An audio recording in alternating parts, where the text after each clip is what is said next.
చ అయితే పాస్టర్ ప్రవీణ్ చనిపోయిన తర్వాత చాలామంది అక్కడి పాస్టర్స్ హమారా ప్రసాద్ గురించి మాట్లాడుతున్నారు.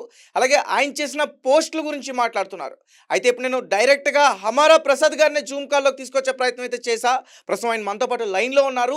మరి ఆ పోస్ట్ ఎందుకు పెట్టారు? అసలు ఏం పోస్ట్ పెట్టారు? ఎన్ని పోస్టులు పెట్టారు?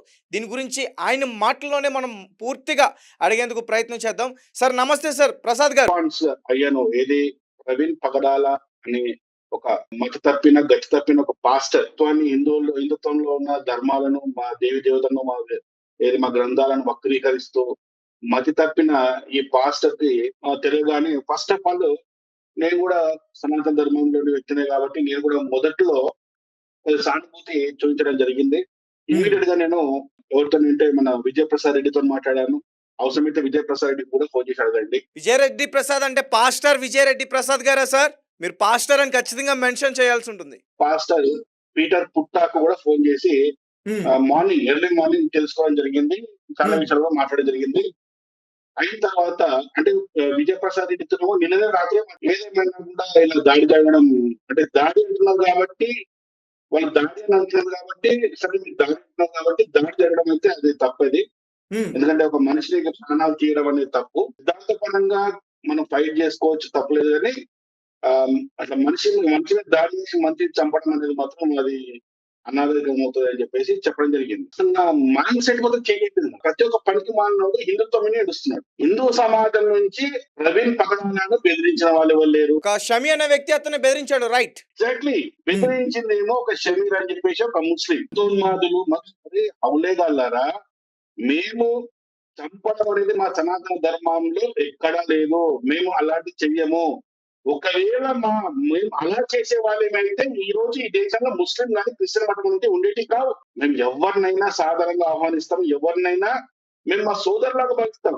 మేము ఎంత కొచ్చగాళ్ళము అంటే హ్మ్. హిందూ, ముస్లిం, క్రిస్టియన్ బాయ్ బాయ్ అనే కొచ్చగాళ్ళం మేము. కూడా సనాతన ధర్మము ఎవరి మీద దాడి చేయలే. ఇటు ముస్లిం మతం కావచ్చు, 2 మతాలు కూడా మా మీద దాడులు చేసిన వాళ్ళే. కూల్చిన వాళ్ళే. అయినా కూడా మేము ఇంకా హిందూ, క్రిస్టియన్, ముస్లిం బాయ్ బాయ్ అంటున్నాం మేము. అరే బెదిరించింది ఎవడ్రా?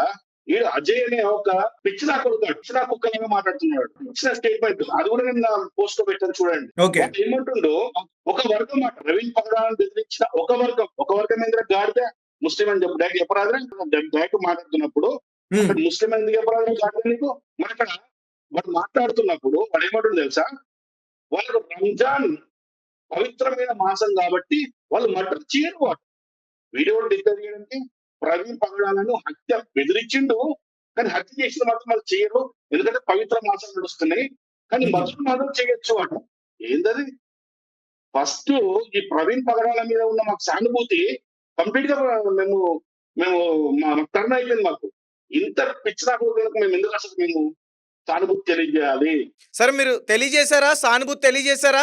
చెప్పాను కదా నేను నిన్న ప్రాసర్ విపి రెడ్డితో మాట్లాడాను నిన్ననే నేను పీటర్ పుట్టతో కూడా మాట్లాడాను హ్మ్. నా సానుభూతి కూడా తెలియజేశాను మా తరపు నుంచి కూడా ఒకవేళ ఇది మర్డర్ అయితే మా తరపు నుంచి కూడా అడగండి వాళ్ళకి ఫోన్ చేసి అడగండి అవసరం అయితే వాళ్ళ ఫోన్ నెంబర్ కూడా ఇస్తాను వాళ్ళకి అడగండి లేదా నేను వాళ్ళతో మాట్లాడినట్టు నాకు నా మొబైల్ కూడా చూపిస్తాను సరే అంటే నేను తెలియజేశాను సార్ అంటే నిన్న అక్కడ పాస్టర్స్ మాట్లాడుతున్నప్పుడు ముఖ్యంగా ముగ్గురు పేర్లయితే గట్టిగా వినిపించాయి. సో, అందులో నేను 2 పేర్లు చెప్పే ప్రయత్నం చేస్తాను. ఒకటి కరుణాకర్ గారి పేరు వినిపించింది. శివశక్తికి సంబంధించి ఆయన పేరు వినిపించింది. నెక్స్ట్ హమారా ప్రసాద్ గారి పేరు కూడా వినిపించింది. ఒక పోస్ట్ పెట్టి డిలీట్ చేసేసారంటూ ఆయన పైన మాట్లాడారు.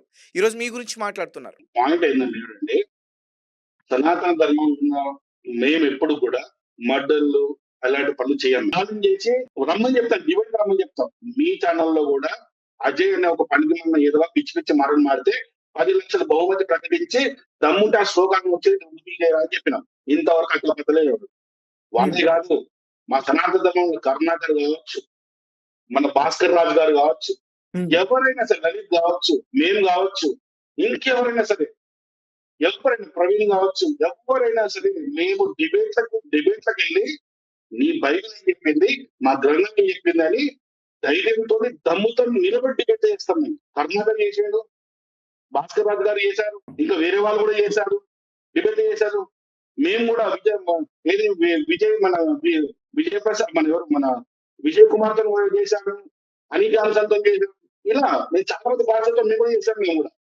మేము ఇప్పటికి కూడా భయపడి పారిపోము.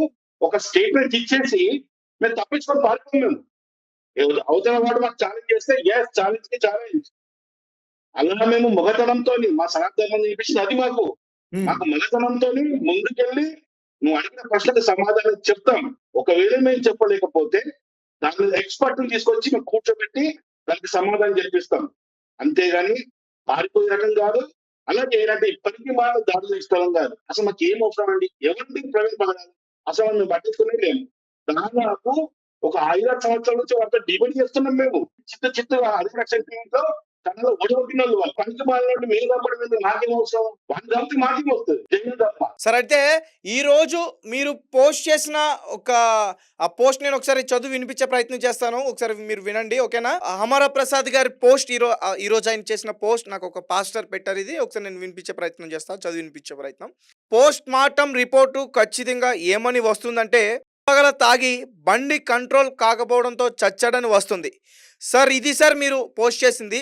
అలాగే మరొక పోస్ట్ 2 అలానే ఉన్నాయి, రైట్ సార్. ఇది సార్ మీ ఫేస్బుక్ పేజ్ నుంచి మీరు పోస్ట్ చేసిన వంటి పోస్ట్ ఈరోజు ఉందండి. మేము డిలీట్ చేయలేదు. బ్రిటిష్ వాళ్ళు నా ఆత్మీయ తల్లిదండ్రులు ఈ ప్రవీణ్. బ్రిటిష్ వాళ్ళట వీళ్ళ ఆత్మీయ తల్లిదండ్రులట. ఈ దేశంలో ఉన్న ప్రతి ఒక్కటి మీరు కావచ్చు, నేను కావచ్చు, ఎవరైనా కానీ బ్రిటిష్ వాడు మనం ఒక శత్రువుగా చూస్తాం. బ్రిటిష్ వాడు ఈ దేశం చేసిన దారుణాలు ఏంటో మనం తెలుసుకున్నాం. తెలుసు మనకు. వాడిని దేశ శత్రువుగా మనం భావిస్తాం.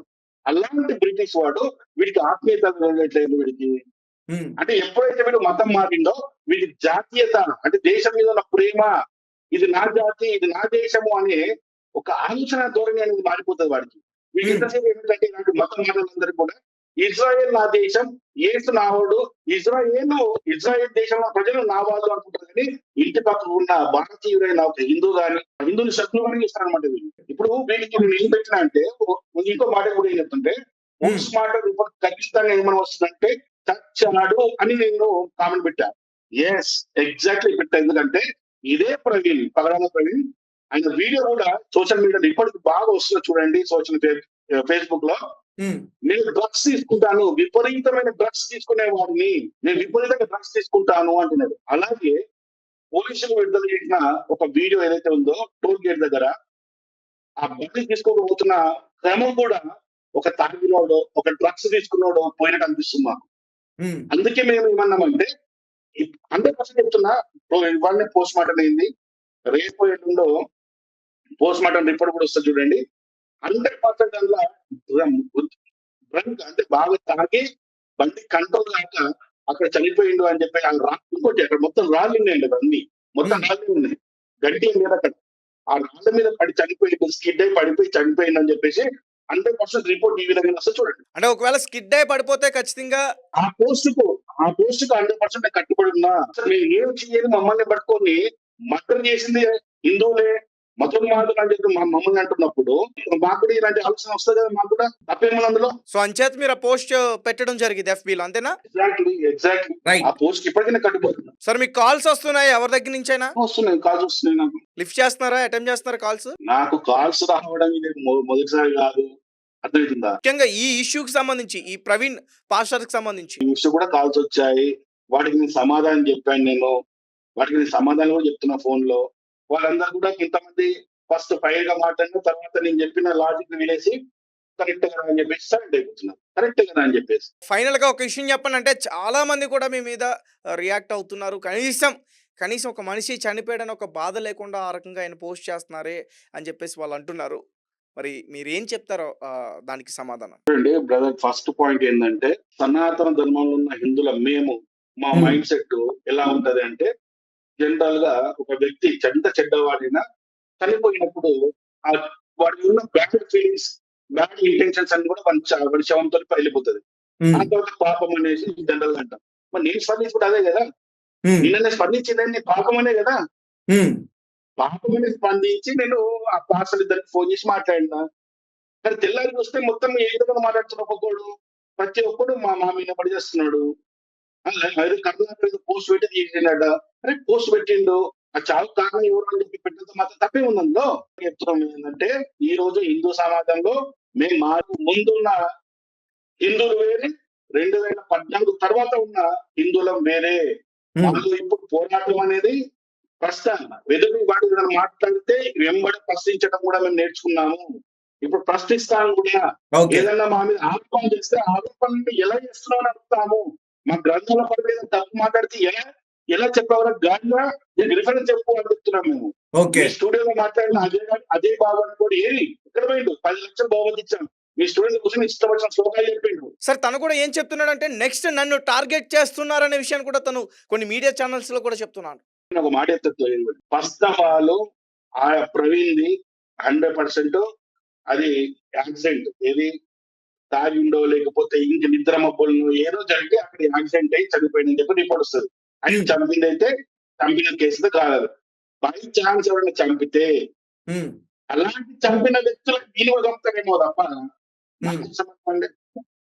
ఇప్పుడు మేము కూడా ఏమనుకుంటాం తెలుసా, ఇలాంటి పనికి మాలిన ఎదవలు అదే కోవలోకి ఉండాలి. ఎందుకంటే ఒకప్పుడు కత్తి మహేష్ అనేవాడు ఉండేవాడు. వాడికి అదే గతి పట్టింది. ఇవాళ ప్రవీణ్ పగడాలకు అదే గతి పట్టింది. రేపు వీడి కూడా అజయ్ బాబు అనేటువంటి కూడా ఇదే గతి పట్టుండొచ్చు. ఎందుకంటే ఇలాంటి ఎదవలకి అలాంటి గతి పట్టాలి. సిద్ధాంతపరంగా ఫైట్ చేసే దమ్ముంటే కానీ మీ తర్వాత మేము కూడా వస్తారండి. వాడిని కూడా పిలవండి. ఆ శ్లోకాలు ఏవైతే మాట్లాడో అదే అక్కడ కూర్చొని నేను 10 లక్షలు టేబుల్ మీద కూర్చుంటా, వాళ్ళు రమ్మను ఆ శ్లోకాలను ప్రూవ్ చేయించమని చెప్పండి. నేను మీ ఆఫీస్కి వచ్చి 10 లక్షలు టేబుల్ మీద పెడతాను. వాడు ఓడిపోతే నాకు రూపాయి అవసరం లేదు. ప్రూవ్ చేసి వాళ్ళు చాలా అంతే. వాడు గెలిస్తే నేను 10 లక్షలు పంపిస్తా. మన క్రిస్టియన్ మతంలో కూడా వస్తారండి. మీ రెడ్ టీవీ ఛానల్ కింద ఒక ఆఫర్ అనుకోండి, మీరు పిలవండి. 10 లక్షలు ఇస్తే వాడి మతంలో కూడా నేను పోతా. ఒకవేళ వాడు ప్రూవ్ చేయకపోతే చెప్పు దెబ్బలు కొడతాం, 4 చెప్పు దెబ్బలు కొడతాను. రైట్ సార్, ఖచ్చితంగా మనం దీని గురించి మళ్ళీ మాట్లాడే ప్రయత్నం చేద్దాం. Sir thank you Hamara Prasad.